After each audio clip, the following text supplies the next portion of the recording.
요셉의 삶을 보면 이렇게 정리를 해볼 수 있습니다. 그런 꿈을 꾸는 사람이었는데 그가 꾼 꿈은 하나님이 주신 꿈이었고 일생의 꿈이고 일생이 걸리는 꿈이었습니다. 하나님이 주신 꿈에는 시간이 걸립니다. 그리고 시험을 이겨야 합니다.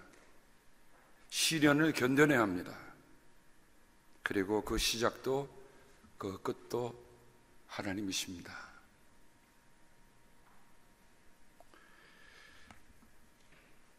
오늘 아침에 전화로 메시지가 들어왔습니다. 목사님, 제가 출장이 잡혀 있어서 9월 10일 날 창립 축하 예배를 갈 수가 없었었는데 마침 연기가 돼서 갈 수가 있겠습니다. 그리고 카톡이 온 거예요.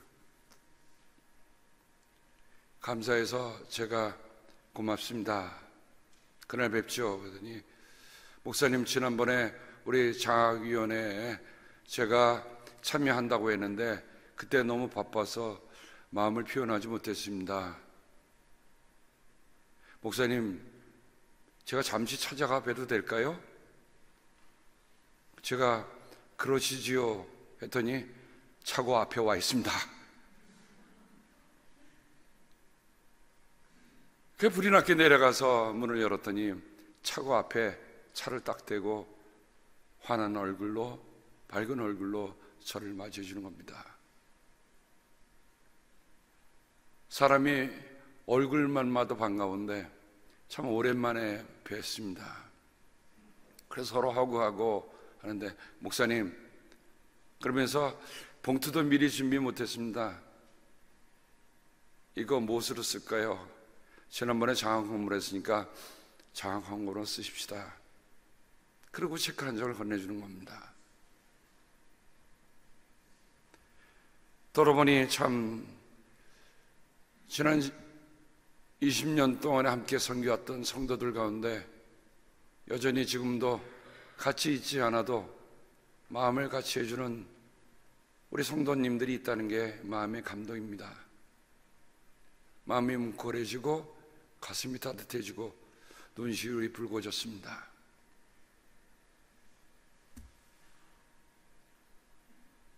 요셉이라고 하는 이름은 더한다는 뜻을 가지고 있습니다.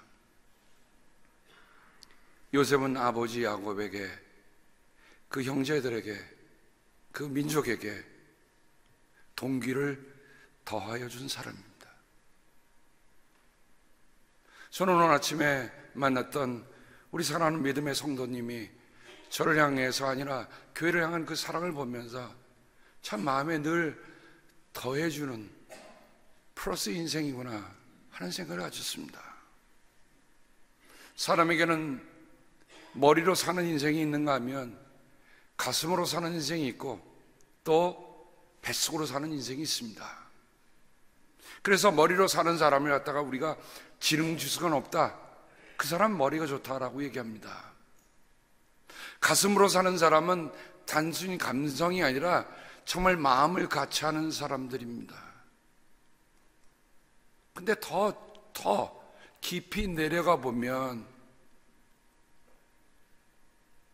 역경을 함께 견뎌낼 수 있고, 그래서 저는 그 표현을 뱃속까지라고 표현을 했습니다.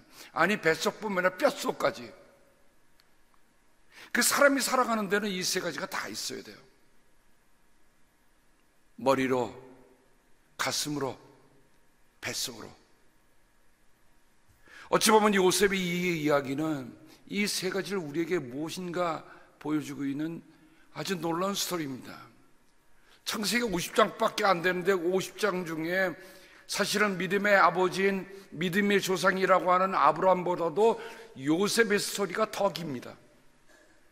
근데 요셉의 스토리를 읽다 보면요, 어느 것 하나하나도 뺄 수 없이 너무 디테일하게 아주 섬세하게 그려주고 있는 것을 봅니다.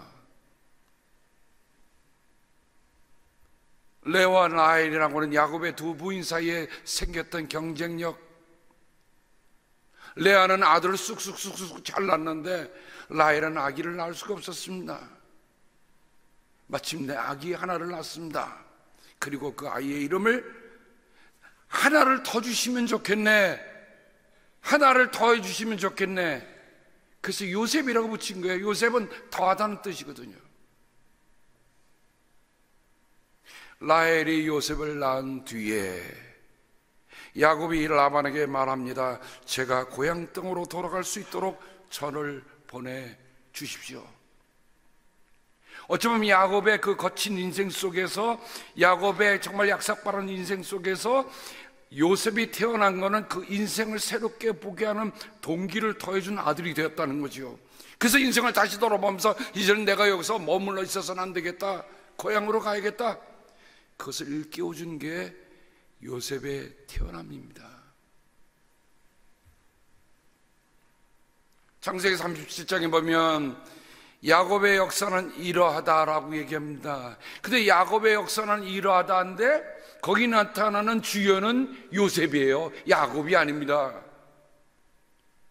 17살 된 소년 요셉의 이야기가 등단하면서 창세기는 지금까지 우리가 읽어왔던 정말 음모, 형제간의 시기, 질투, 하여간 그런 얘기들이 정말 인간사가 이럴 수가 있을까라고 할 정도로 그 인간의 살 속에서 흘러가는 맑은 샘줄기 같은 것이, 맑은 빗줄기 같은 것이 보이는 것이 요셉의 얘기거든요.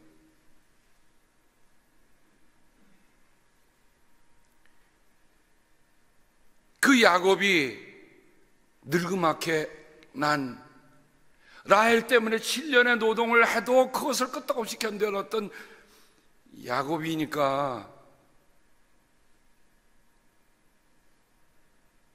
사랑할 때 어떻게 사랑했을까요? 더 사랑했습니다. 사실 편애라고 하는 것이 문제지만 더 사랑하는 건 문제 아닌 것 같아요. 그 사랑을 어떤 눈으로 보느냐에 따라 편애도 될 수 있지만 아버지로서는 더 사랑하는 건 당연한 마음이라고 생각이 됩니다. 요셉을 더 사랑해서 그에게 화려한 옷을 지어서 입혔는데 그 화려한 옷이 요셉에게는 화가 되었다는 것입니다.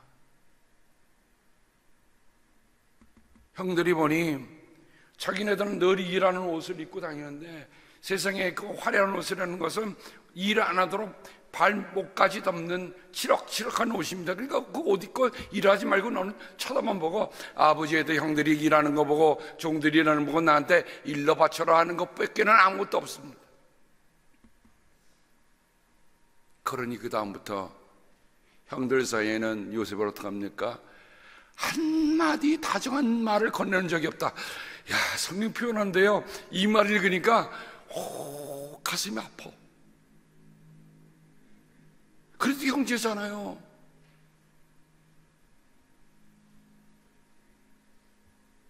한 번은 요셉의 꿈을 꾸고서 그것을 형들에게 말한 일이 있는데 그 일이 있은 뒤로부터 형들은 그를 더욱더 미워했다.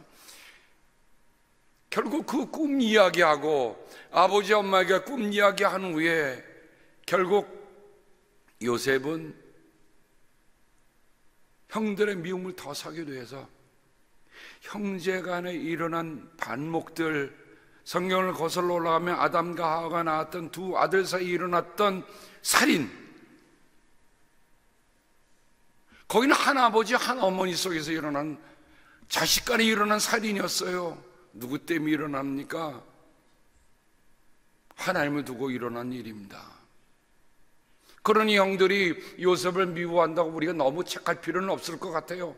좀 넘어가 보십시다. 근데 문제는 그 형들이 요셉이 딱 감시해오는 걸 알고서 요셉을 구덩이 속에 던져놓습니다. 지난 금요일날 예레미야 영화를 봤는데요, 야, 구덩이가 거기에 있어요. 구덩이가 있는데 그 밑에는 진흙구덩이. 그러니까 그 구덩이라고 하는 것은 만약에 거기에 물이 고였다면 익사했을 거예요. 하나님이 놀랍게도 그 구덩이를 마른 구덩이로 내버려 두셨어요. 요셉이 숨을 건질 수 있었습니다. 근데 그 구덩이 속에서 요셉이 뭐합니까? 형들에게 부르짖습니다.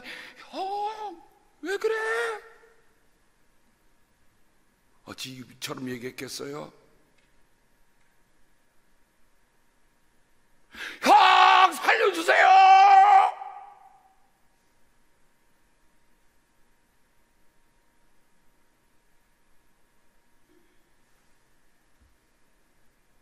결국 요셉은 구덩이에서 나왔지만 이스마엘 상인들에게 팔려갔다가 미디안 사람에 넘어갔다가 바로의 경위대장 보디발의 집에 시종으로 팔려갑니다. 몇 살이요? 가장 민감할 17살입니다.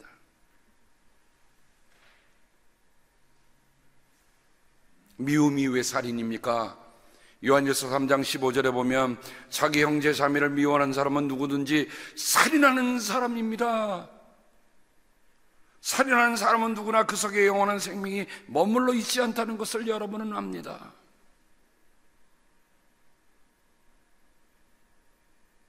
여러분, 믿음의 공동체를 이루어갈 때 우리가 가장 중요하게 여겨야 할 것은 뭐냐? 여기 자기 형제 자매라고 하는 것은 같은 믿음의 공동체에 있는 식구들을 얘기합니다. 믿음의 공동체에 있는 식구들은 어떻게 해야 돼요? 미워하면 안 돼요. 미워하면 살인자예요. 제가 한 말이 아니요. 예수님의 가장 사랑을 많이 받고 가장 오랫동안 생존했던 사도 요한이 1세기 말에 교회가 보면서 교회가 견딜 수 있고 교회가 엄청난 박해와 핍박 속에서 견딜 수 있는 힘은 뭘까? 믿음의 가족들이 서로 사랑하는 것밖에는 다른 해법이 없다.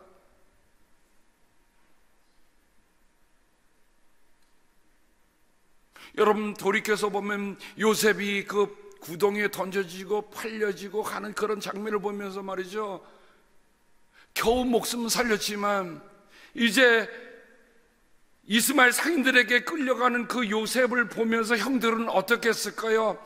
수문양을 받았으니까 야, 이거는 너 갖고 쉬, 아버지에게는 절대 비밀이야. 그리고 염소 한 마리를 잡아갖고 피를 묻혀갖고 그 화려한 옷에다가 다 칠을 해갖고 아버지한테 가서 아버지, 야, 아버지한테 연극을 하는데 어쩌면 아버지가 평생을 속여서 살았던 그 아버지가요, 이제는 그 아들의 속임수에 넘어가.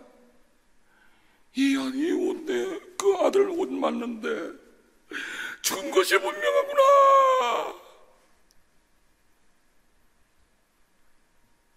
늙은 아버지가 땅을 치면서 통곡하면서 우는데,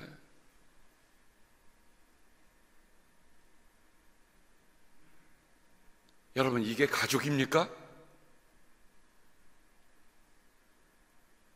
그 성경이 여실하게 우리에게 나줍니다.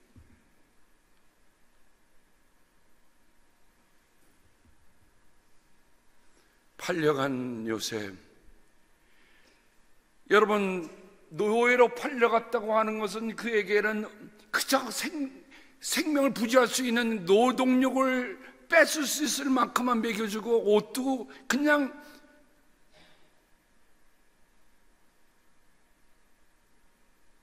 요셉이 그 앞날이 어떻게 보였을까요? 우리는 아마 깜깜했을 거라고 얘기하지만 이상한 얘기입니다. 요셉은 하나님이 주신 꿈을 꾸는 사람이었어요. 칠흑 같은 밤일수록 별은 다 빛나는 법입니다.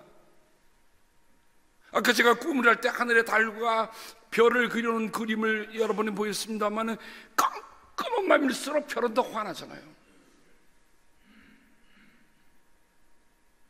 요셉은 그 엄청난 시련 속에서도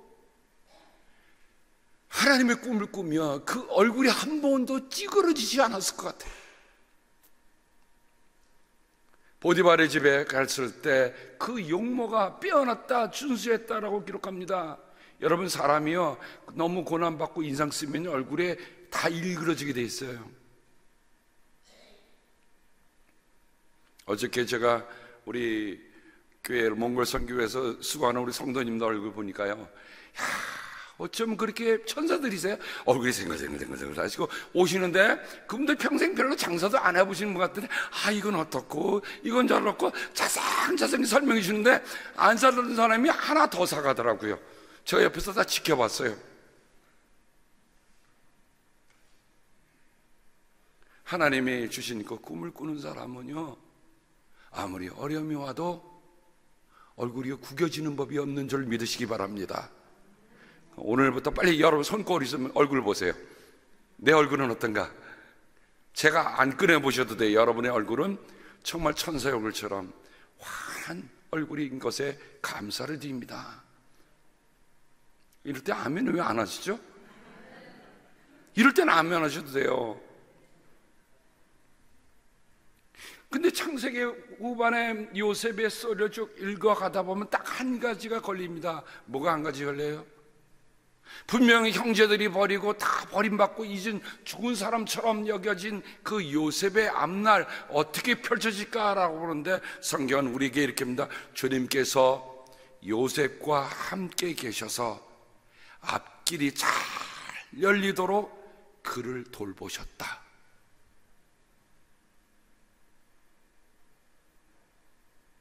생각만 해도요, 가슴이 두근두근거리는 말씀이에요. 누가 함께 계시다고요? 하나님이 함께 계신 거예요. 하나님이. 세상이 나를 다 버리고 세상이 나를 다 밀더라도 하나님이 계셔요. 근데 하나님이 계시는 것 보면 앞길을 열어주세요. 열어주시도록 잘 돌보세요.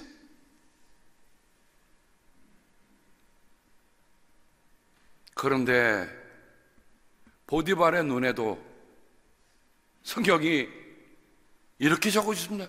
주님께서 요셉과 함께 계시며 요셉이 하나님마다 잘 되도록 주님께서 돌보신다는 것을 알았다라고. 그가 하나님을 믿었던 사람이라고 하는 표현은 아무도 없지만 보디발의 눈에도 저 청년은 저를 믿는 신이 돌보고 계시는구나 라는 것을 알 수 있었다는 겁니다. 믿음의 사람들은요, 우리 주님이 말씀하신 것처럼 세상의 빛입니다. 빛을 덮어두는 게 아니라 빛은 어디 가서나 빛이에요. 밝은 데서도 빛이요, 어두운 데서도 빛이요, 침침한 곳에도 빛이요, 구렁텅이 속에 빠져도 빛이요, 감옥 속에도 빛이요, 밖에 나와 있어도 빛입니다. 빛이 변하는 법이 있습니까? 빛은 변할 수 없어요. 하나님이 함께하는 사람은 변할 수 없습니다. 세상이 아무리 혹독한 시련을 몰아칠더라도 하나님의 사람은 변하지 않습니다.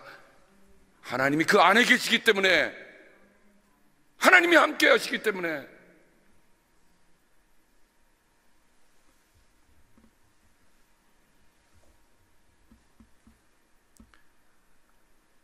요셉에게는 아주 색다른 시험이 옵니다. 그 주인 마님이 요셉을 꼬드기는 겁니다. 그때 요셉이 뭐라고 합니까? 주인은 나를 믿고 다 맡기셨습니다. 그런데 내가 어찌 이런 나쁜 일을 저질러서 하나님을 거역하는 죄를 지을 수 있겠습니까?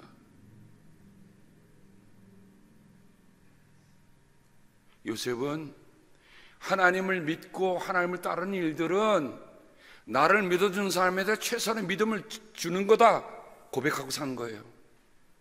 그렇죠? 하나님을 바로 믿는 사람은요, 사람을 배신한 일도 없어. 배신을 당할 수 있지만 배신하지 않아. 사람도 배신한 사람, 그 하나님 바로 믿는 사람들은 아니에요.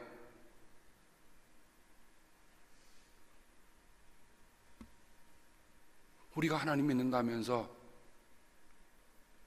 큰 일이나 작은 일이나 배신한다고 한다면, 배신은 말은 뭐예요? 믿음을 등진다는 겁니다. 아니면 사람 사이에도 믿음을 등진 사람이 어떻게 보이지 않는 하나님을 믿는다고 말할 수 있겠어요? 요셉이 이 일로 억울하게 또 옥에 갇힙니다. 근데 거기 하나 힌트가 있습니다. 경호대장이었다면 정말 요셉이 정말 더러운 짓을 했다 생각하면 단칼에 쳐서 없앴을 거예요. 근데 아까 뭐라고 했어요? 하나님이 함께 하시는 요셉이라는 걸 경호대장은 알고 있었습니다. 이게 다른 거예요. 옥에 가뒀는데 간수장이 너 감옥에 있는 일 네가 다 맡아. 세상에 집 안에서도 총무요, 감옥에서도 총무입니다.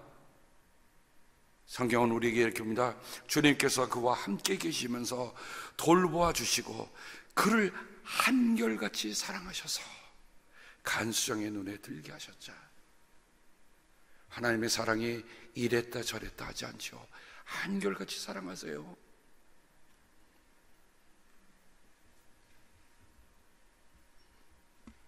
그런데 그 옥에 바로의 두 시종장이 술을 올리는 시종장과 빵을 굽는 시종이 들어오잖아요.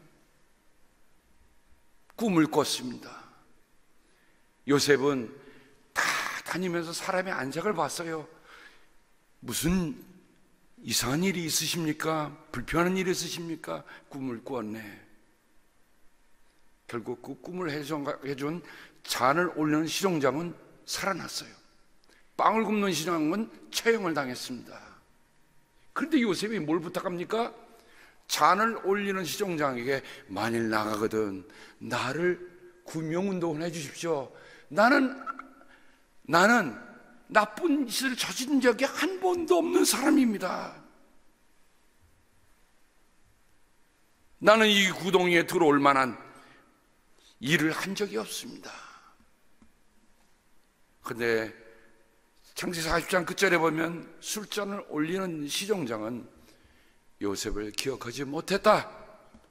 그는 요셉을 잊고 있었다라고 기록하고 있습니다. 여기 딱 읽을 때는요, 우리도 같이 요셉과 함께 턱 주저앉죠. 또 시간이 지납니다. 또 시간이 지나요. 그런데 바로가 어느 날 꿈을 꾼 거예요. 꿈을 푸는 사람이 아무도 없습니다. 그럴 때 술잔 오는 시종장이 전하, 제가 죽을 죄를 졌나이다.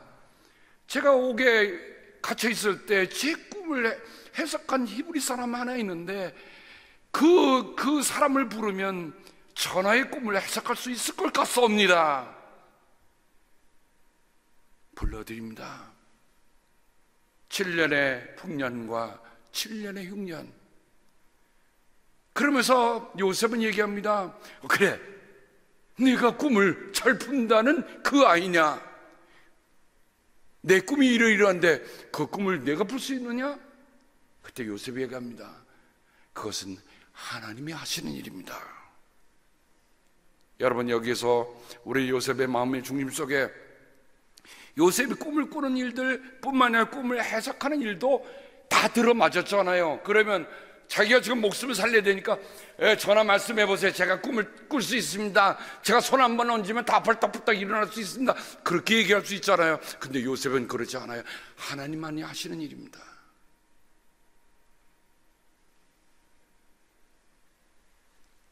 자기를 살릴 수 있는 절호의 기회에도 요셉은 하나님만 붙들고 있습니다. 그 꿈의 해석을 들은 바로는 이렇게 얘기합니다. 하나님의 영이 함께하는 사람을 이 사람 말고 어디에서 또 찾을 수 있겠느냐? 참, 지도자는 지도자를 알아보는 법이라고 하지요. 그래도 한 나라를, 크나큰 나라를 다스리는 왕이 딱 보니까 요셉이 허튼 수작이나 허튼 소리 하는 게 아니라는 걸 압니다. 직감적으로도 아는 거잖아요. 근데 그 해석이 너무너무 들어맞는 거예요. 그래서 그날로 총리 대선으로 세웁니다.